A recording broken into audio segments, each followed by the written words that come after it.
Hello दोस्तों, जय हिंद। दोस्तों एसएससी जीडी वाले मेरे सेट न्यूज तैयार हो जाइए और आपको चैप्टर वाइज हल कराएंगे।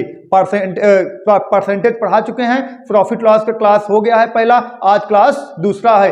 और दोस्तों पूरा मैथ पढ़ाएंगे आपको, 20 क्वेश्चन मैथ का और 20 क्वेश्चन रीजनिंग का। हमारे भरोसे आप लोग रुक जाइए दोस्तों, पूरा हल कराएंगे और पूरा फंसेगा दोस्तों, हमारी गारंटी है। चलिए दोस्तों, इसमें 12 क्वेश्चन हो गया था, अब क्वेश्चन नंबर 13वां लिखिए दोस्तों। लिखिए, ए एक वस्तु बी को लागत मूल्य का 1/5 के लाभ पर बेचता है। बी से सी को 20% लाभ पर बेचता है। यदि सी इसे लागत मूल्य के 1/6 हानि पर 600 रुपए में बेचता है तो ए का लागत मूल्य बताना है। ए का लागत मूल्य तो कुछ नहीं करना, ए का लागत मूल्य दोस्तों हम कितना मान लेंगे, 100 रुपए। ए जो है बी को 1/5 लाभ पर बेचे हैं, मतलब 1/5 मतलब देखिए 1/5 लाभ पर 5 कितने का लाभ हुआ, 1 का, तो कह सकते हो कितना 6/5 इंटू। और देखिए, और बी जो है जब बी को इतना लाभ पर ए बेच दिए तो बी जो है सी को कितना लाभ पर 20% लाभ पर बेचा है। 20% का दोस्तों फ्रैक्शन मान जो होता है 1/5 होता है, 5 पे 1 का लाभ, तो कितना हो गया 6/5। सही दोस्तों। अब देखिए, और उसके बाद जो सी जो है इसे कितने हानि पर बेचता है दोस्तों, 1/6 हानि पर बेचता है। तो 6 पर कितने खान, 1 पर बचा कितना 5/6, तो कितना हो गया दोस्तों 5/6। और बराबर कितने के बेचता है 600 रुपए के। सी इसे कितने के बेचता है 600 रुपए का। सही है, सी से कितने बेचता है 600 रुपए का। देखिए 5 5 कैंसिल, 6 कैंसिल हो गया। सही दोस्तों, देखिए 6 कैंसिल, 100 बचा, ऐसे तिक्का गुणा करा दीजिए। यक्स बराबर कितने के 500 रुपए के। यक्स बराबर दोस्तों कितने के 500 रुपए के, नोट कर लीजिए। चलिए दोस्तों नेक्स्ट लिखिए, एक व्यक्ति ने अपनी कलम 24 रुपए में बेची तथा उसका लाभ प्रतिशत संख्यात्मक क्रय मूल्य के बराबर था, तो कलम का क्रय मूल्य रुपए में क्या था। सही दोस्तों, कलम का क्रय मूल्य रुपए में क्या था। अगर दोस्तों इस तरह से क्वेश्चन आएगा, इसका लगेगा द्विघात समीकरण, अगर फिट कराओगे द्विघात समीकरण लगेगा तो आपको 45 सेकंड में जो सवाल दिया गया उसको लगा ही नहीं पाओगे। और जो हम बताएंगे नोट लिख लीजिए, आप ये जान लीजिए आप कितने समय लगाओगे, 5 सेकंड में। या तो कहूँ द्विघात समीकरण द्वारा उसको फिट कराएं, उसको समय लग जाएगा कम से कम 1 से 1.5 मिनट लगेगा। नोट लिख लीजिए आप लोग, तब हम सवाल को बता दें। लिख लीजिए, एसपी के ऐसे 2 गुणनखंड लेंगे जिसका अंतर 10 हो। छोटे वाले गुणनखंड के आगे 0 लगाते हैं और छोटा वाला हमारा उत्तर होगा। सही दोस्तों। तो इसमें देखिए एक कहा गया क्वेश्चन में कहा गया है, देखिए क्वेश्चन है जो एक व्यक्ति ने अपनी कलम को 24 रुपए में बेची। सही है, उसका जो लाभ प्रतिशत संख्यात्मक मान है उसके क्रय मूल्य मतलब सीपी के बराबर है। तो देखिए जो हमने अंतर मतलब जो नोट लिखवा दिए हैं, जैसे 24 रुपए है तो मतलब इसका आप 2 फैक्टर ऐसे करेंगे जिसका गुणा करने के बाद 24 आए और इसका अंतर कितना है 10 आए। सही दोस्तों, जैसे 24 आपका दिया गया है, सही है 24 दिया गया है, सही है ना। उसका देखिए एक व्यक्ति ने अपनी कलम को 24 रुपए में बेची, एसपी कितना दिया गया 24 दिया गया, लेकिन हमने आप बताए हैं इसका गुणनखंड ऐसा करिए, इसका ऐसा फैक्टर करिए जिसका अंतर 10 रहो, गुणा करने के बाद 24 आए, तो कह सकते हो कितना दोस्तों, कि कह सकते हो 12 और 2, अंतर बोलो कितने का है 10 का, और गुणा कराने के 12 दूना 24, और आप इसके आगे का लगा दोगे 0 लगा दोगे। यही दोस्तों आपका सीपी हो गया, यही का है आंसर हो गया। सही दोस्तों, देखते उत्तर की प्राप्ति होगा कि नहीं। जैसे आपको 24 दे दिया गया है, हाँ 24 दे दिया गया है, और इसका अंतर कितना होना चाहिए, ऐसा गुणा कराइए, यही अंतर 10 का होना चाहिए, तो 12 दूना 24, अंतर देखिए 12 में से 2 घटाओगे 10 आएगा, तो छोटे वाले के आगे आप 0 बढ़ा दो, आपका वही उत्तर हो जाएगा। ठीक है दोस्तों, नोट कर लीजिए। चलिए दोस्तों नेक्स्ट लिखिए भैया, 2 वस्तुओं का विक्रय मूल्य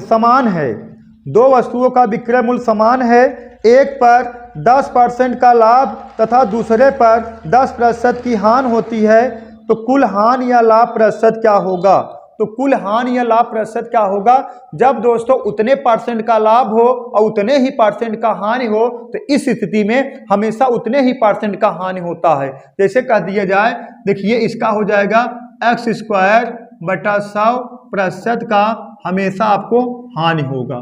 सही दोस्तों, x² बटा 100% का हमेशा हानि होगा। जब कह दिया जाए 20% लाभ पर बेचा गया, 20% हानि पर बेचा गया, तो जान लीजिए हमेशा आपको हानि होगा। तो क्या होगा, 10% है, 10 का स्क्वायर बटा 100%। अब देखिए 10 दहम्मा 100 और ये 100 कैंसिल हो जाएगा, तो 1% आएगा दोस्तों, यही 1% की हानि होगी।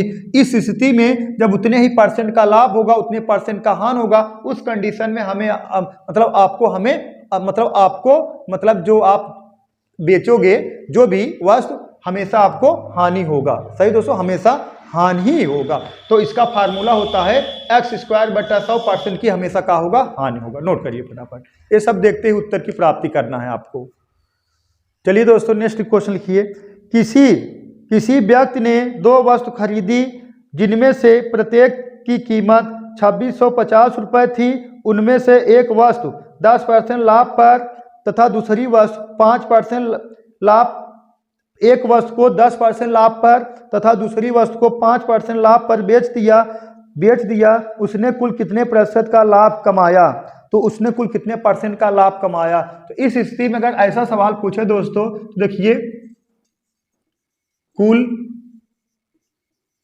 लाभ या हानि % बराबर x + y बटा 2। इस तरह सवाल अगर आपसे बनेगा दोस्तों, इस तरह सवाल पूछेगा, जैसे ना इस तरह का सवाल बना, किसी व्यक्ति ने 2 वस्तुएं खरीदी, जिनमें से प्रत्येक की कीमत 2600, मतलब कीमत उतना ही मतलब CP 2650 रुपये है। एक को 10% लाभ पर बेचा, एक को 5% लाभ पर बेचा, तो कुल कितने % का लाभ हुआ? तो हमेशा आपको क्या करना है, कुल लाभ या हानि % बराबर x + y बटा 2 कर देना, आपका आंसर प्राप्त हो जाए। अगर प्लस में होगा तो लाभ होगा, अगर माइनस में होगा तो क्या होगा, हानि होगा। तो देखिए दोस्तों, 10 और प्लस, पहला % 10 है, दूसरा % 5 है बटा 2। सही दोस्तों, जोड़ दोगे कितना, 15 बटा 2 मतलब कितना, 7.5% का क्या होगा दोस्तों, लाभ होगा।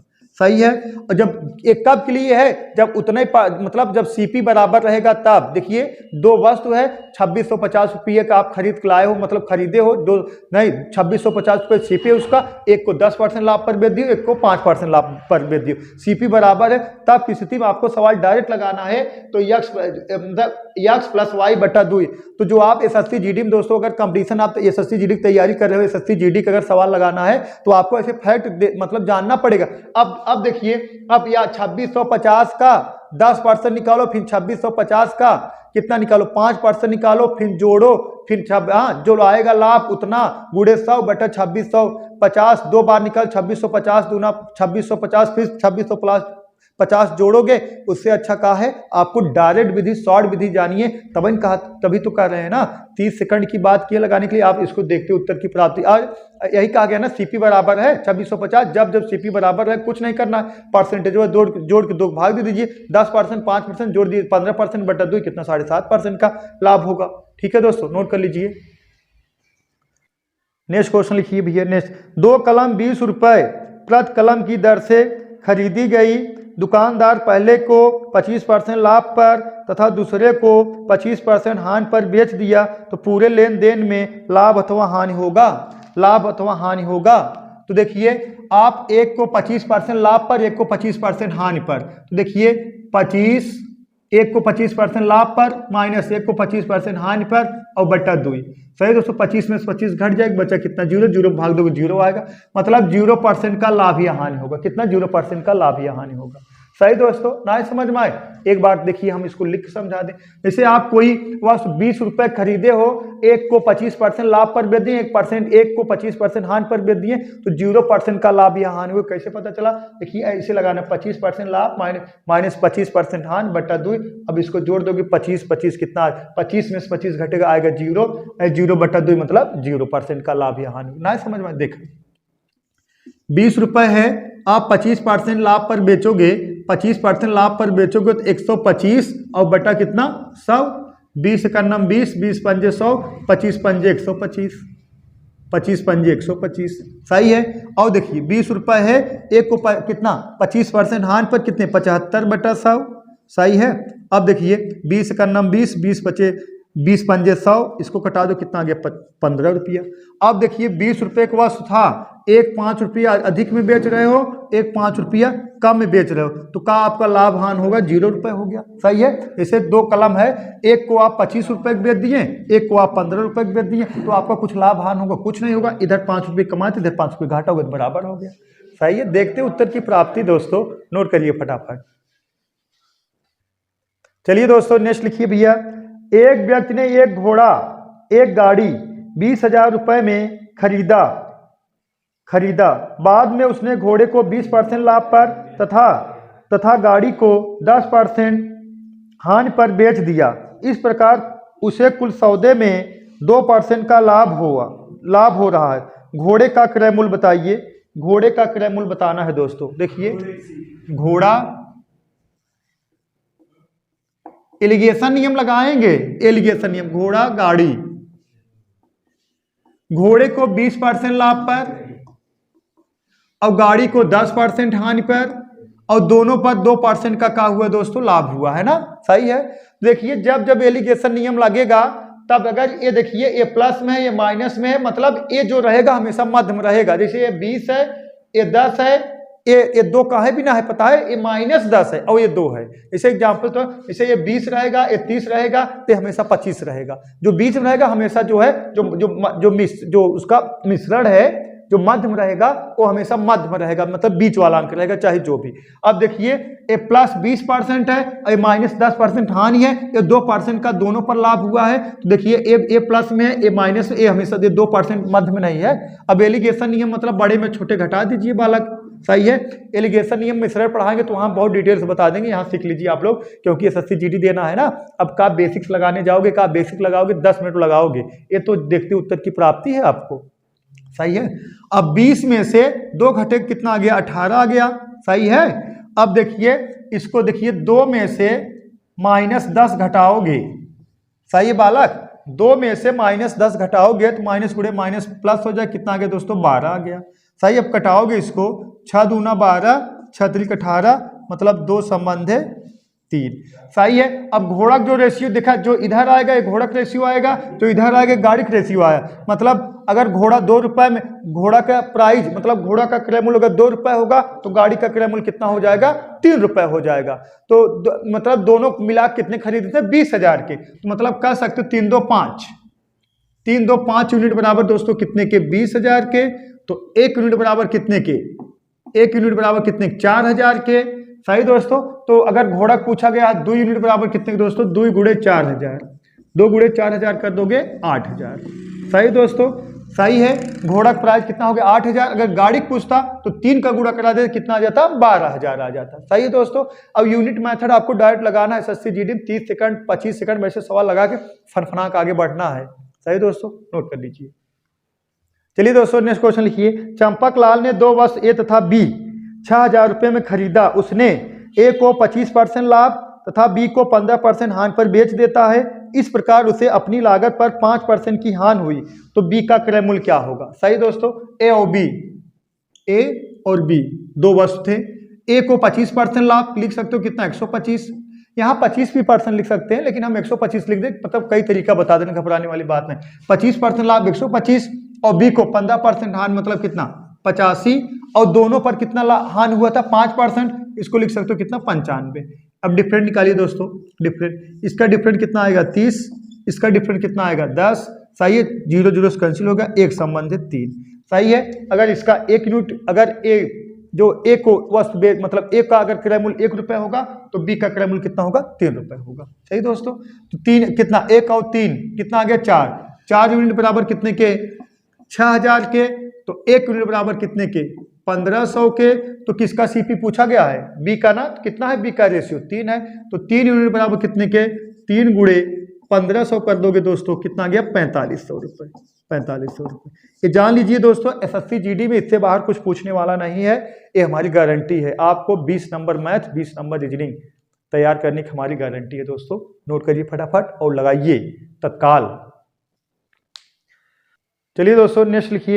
एक दुकानदार ने 9,639 रुपये में एक वस्तु 9,639 रुपये में एक की दर से 2 वस्तु बेची। पहली पर उसने 19% का लाभ हुआ जबकि दूसरी पर उसे 19% की हानि हुई, तो कुल लाभ या हानि परसेंट ज्ञात करें।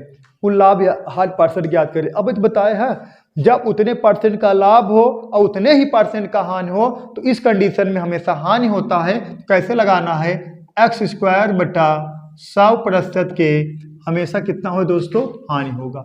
सही है, तो कह सकते हो 19 बटा 100, 19 का स्क्वायर ना, 19 बटा 100, तो कह सकते हो कितना 361 भाग दे दोगे कितना आ जाएगा, कितना दशमलव, कह सकते हो 3.6% की क्या होगा दोस्तों, हानि होगा। इस कंडीशन में हमेशा हानि होता, हमेशा हानि होता है। सही दोस्तों, देखिए 3.6 ना, 3.6% का हो जाएगा, हानि हो जाएगा। नोट करिए दोस्तों, देखिए जब उतने ही परसेंट का हानि हो और उतने ही परसेंट का लाभ हो, तो इस कंडीशन में x² बटा 100% का हानि हो, तो x² मतलब 19 की स्क्वायर बटा 100, मतलब 19 की स्क्वायर कितना होता है, 361 होता है। 100 का भाग दो 3.61, मतलब 3.6% की क्या होगा दोस्तों, हानि होगा। आज के लिए बस इतना ही दोस्तों। आप लोग नोट्स बनाते चलिए और लिखते चलिए, प्रैक्टिस करिए। SSC GD निकालना है आप लोगों को ना, वर्दी लेके आना है, जरूर लेके आना है। आज के लिए बस इतना ही दोस्तों। That's all, thank you.